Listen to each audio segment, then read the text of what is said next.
All right, in this video, we're going to talk about properties of trapezoids and kites. So a trapezoid is simply a quadrilateral with exactly one pair of parallel sides. So notice in our trapezoid here, this is the pair of sides that are parallel. We call those bases. And then the other sides are called legs, the ones that are not parallel. So if we want to know if this RSTO is a trapezoid, then we need to make sure that one pair of opposite sides is parallel. So it looks like these would be parallel, but we need to verify that with some mathematics. So remember, parallel lines always have the same slope. So we're going to count the rise over run. So I'm going to count from here to here, from R to S. That's a rise of up 1 over 2. So my slope is 1 over 2.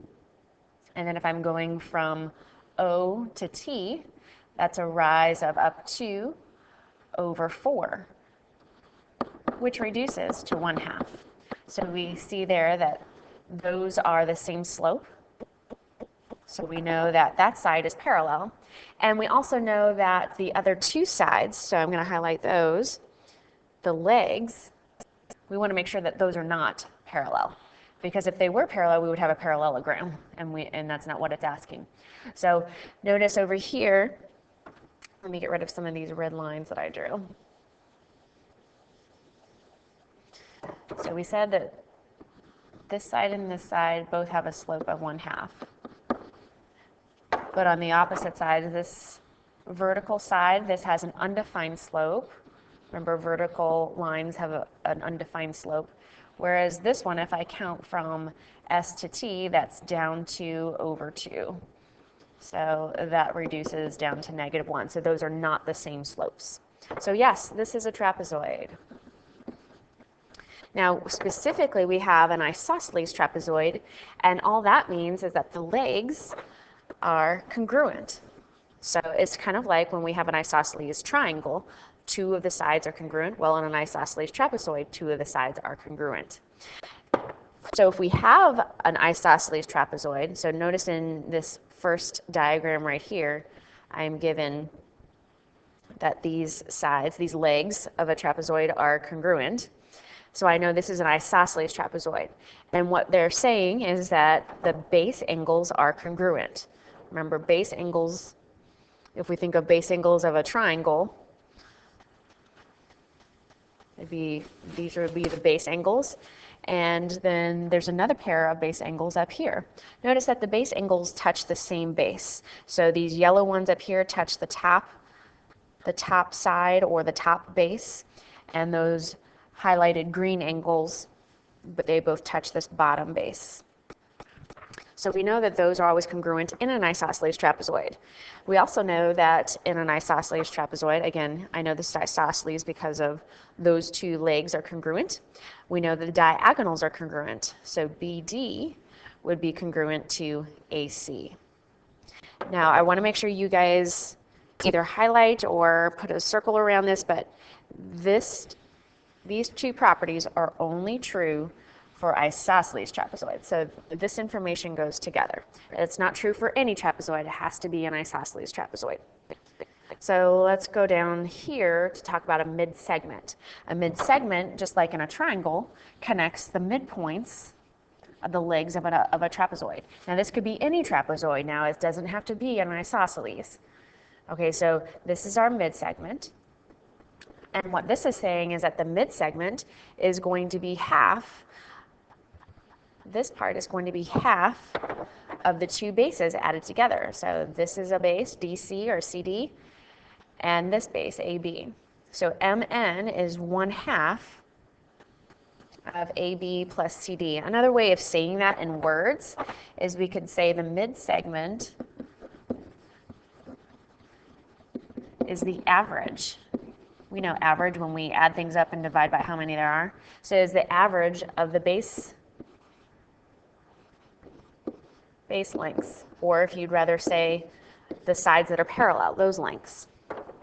So if I add those 2 together and divide by 2, that gives me the midsegment. So let's put all this knowledge to test. We're going to do some examples. So in number 4, I know I have a trapezoid because these sides are parallel, and I know it's isosceles because the legs are congruent. So if it's isosceles, I know that the base angles are congruent, so that is going to be congruent to that. So H is going to be 110 degrees. And then I know that these two angles down here that touch the other base will be congruent. Now, they don't tell me what those are. However, since these lines are parallel, I know that the consecutive angles are going to be supplementary. So if I call these two angles, I don't know what they are, they're x. I know that x plus 110 is equal to 180. So I'm going to subtract the 110, and I'm going to get x is equal to 70. So, did we answer the question? Yes, the measure of angle F is 70 degrees. The measure of angle G is also 70 degrees. And the measure of angle H is 110 degrees. So now over here in number 6, we're going to look at this mid-segment. I know MN is a mid-segment because they said these two segment lengths are congruent and these two are congruent.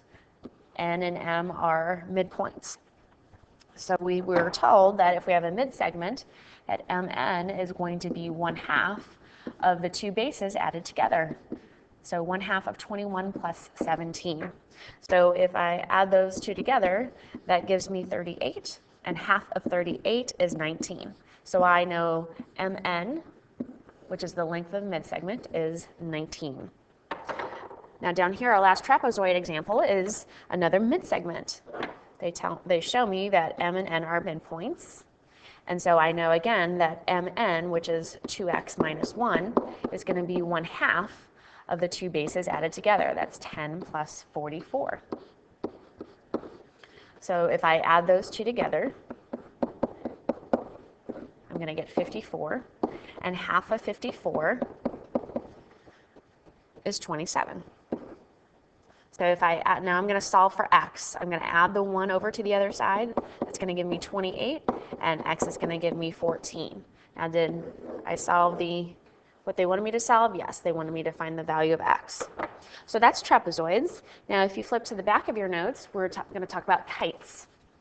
So kites is simply a quadrilateral that has two pairs of consecutive congruent sides. So these are not opposite sides congruent, they're consecutive sides. Remember, consecutive sides are right next to each other. They're back to back or one right after another. So those green sides are consecutive sides, and then those yellow sides are consecutive. Now, we also know in a kite that we have only one pair of opposite angles. So let's write that in. We're going to have one pair of opposite angles. And so which pair is opposite? Well, it's going to be this angle and this angle, where those two different sides meet.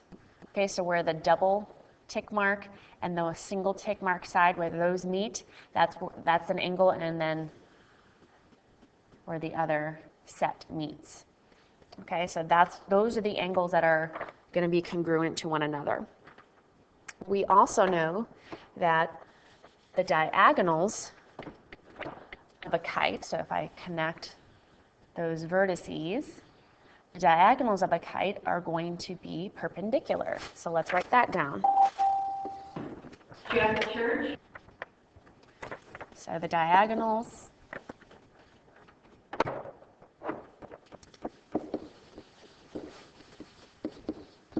are perpendicular, which will be important. If you notice that in our kite here, this diagonal cuts this kite into two symmetrical pieces. So we had those angles here and here that were congruent to one another, and then we have these right angles where the diagonals intersect.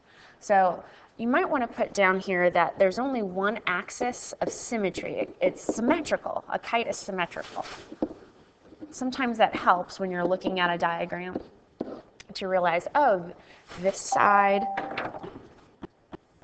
So you could say that, oh, this side and this side are going to be the same. This side and this side are going to be the same. This angle and this angle are the same. So it's symmetrical. Everything across from each other is the same. So now we're going to reserve this this problem right here for our warm-up in class. So we'll come back to that later. Hold on to that, don't lose that. We'll do that another time. All right, so let's look at 8. It's asking us to find the measure of angle K. Well, angle K is where these two non-congruent sides meet. So that's going to be congruent to 88 over there. So the measure of angle K is simply 88 by what we know about kites. Now in number 9, we know that angle K is also going to be congruent to angle M over here, but they didn't tell us what those were. Now remember that a kite is a quadrilateral, so if I don't know what these are, I can call those X, and I know that all of the angles in a quadrilateral always add up to be 360 degrees. So if I combine my like terms, I'm going to get 2x equals 110, ooh, not equals. I'm going to get 2x plus 110 equals 360. And I'm going to subtract 110 from both sides, so that's going to give me 250. And then x is going to be equal to 125. So remember, x was what the measure of angle K was equal to. Okay, that's what we said. So the measure of angle K is equal to 125 degrees. And then in this last one over here, we're trying to find the value of x. So I know this angle and this angle are congruent, so we just set those equal to one another. So divide both sides by 2, and I get that x is 55.5. Now let's go down to these problems down here. It's asking us to use the Pythagorean theorem. And remember, we can use the Pythagorean theorem because these diagonals in a kite all form right angles. So if we want to find the side lengths, remember that this side and this side would be congruent, because keep in mind, kites are symmetrical. So this diagonal is cutting this kite down the middle. So x and x would be congruent, and then let's call these y's. All right, so if I'm going to do Pythagorean theorem, I'm going to do a squared plus b squared equals my c squared. Remember, c squared is your hypotenuse, so I'm going to be doing 5 squared plus 5 squared equals x squared. So that's going to give me 25 plus 25 equals x squared. So x squared is equal to 50. And if I take the square root, that's going to give me 5 square root of 2. And they said to leave it in simplest radical form, so I'm just going to leave it like that. Don't get a decimal. Now for y, I'm just going to use a squared plus b squared to get c squared. So I'm going to be using 5 squared plus 12 squared in this one. So I'm going to get 25 plus 144 is equal to y squared. If I add those together, I'm going to get 169 is equal to y squared. Take the square root, and I get y is equal to 13. So that's just comes out to be a whole number. That's nice. Let's do the same thing for this one. Now notice that this one may be harder to see where it's symmetrical, but you see how I have 9 and 9? So that tells you that's down the middle here. Okay, so I know that this side and this side would be congruent, and this side and this side would be congruent. Now we can start our Pythagorean theorem. So for x, I'm going to be using 8 and 9. That makes those right triangles. So I'm going to have 8 squared plus 9 squared equals x squared. That gives me 64 plus 81 equals x squared. And then add those together, and I get 145 equals x squared. Take the square root of both sides. Actually, the square root of 145 does not simplify, so we're just going to leave it like that. X is the square root of 145. And then we're going to do the same thing for y. We're going to be using 9 and 7. So I'm going to have 9 squared plus 7 squared equals y squared, which is 81 plus 49. And then 81 plus 49 is 130. If we take the square root of that, again, the square root of 130 does not simplify. So we're just going to leave it as y is the square root of 130.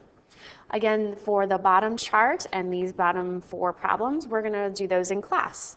So make sure to bring these notes back with you in class so we can do more work with trapezoids and kites.